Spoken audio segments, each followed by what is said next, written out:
হাতে সময় কম থাকলে আর দারুণ কিছু স্বাস্থ্যকর রেসিপি বানাতে মন চাইলে এই রেসিপি বাড়িতে বানিয়ে দেখতে পারেন। বানানো যেমন সহজ, খেতেও ভালো হয়। নমস্কার, আমি রুমি। আপনাদের সবাইকে আবারও একটা দারুণ স্বাদের রেসিপিতে স্বাগত। প্রথম এখানে আমি 1 কাপ ময়দা নিয়ে নিলাম আর দিয়ে দিলাম 1 কাপ জল। সমস্ত কিছু খুব ভালো করে মিশিয়ে অল্প একটু লবণ দিয়ে দিলাম আর দিয়ে দিচ্ছি একটা ডিম। তবে এখানে আমি ময়দা দিয়েছি, আপনারা চাইলে আটাও দিতে পারেন।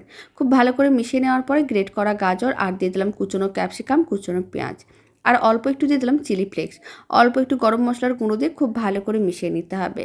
আপনারা চাইলে ডিমের পরিমাণটা বাড়িয়েও নিতে পারেন। এখন ফ্রাইং প্যানে অল্প একটু তেল ব্রাশ করে নিতে হবে আর মিশ্রণটা দিয়ে দিতে হবে। তারপর ভালো করে চারিদিকে ছড়িয়ে নিতে হবে। উল্টে পাল্টে মিডিয়াম টু হাই ফ্লেমে হালকা লাল করে ভেজে নিতে হবে। এতে দেখতেও ভালো লাগবে, খেতেও ভালো লাগবে। তারপরে এইভাবে একটু ফোল্ড করে নিতে হবে। তাহলেই রেডি হয়ে যাবে দারুণ স্বাদের এই রেসিপি।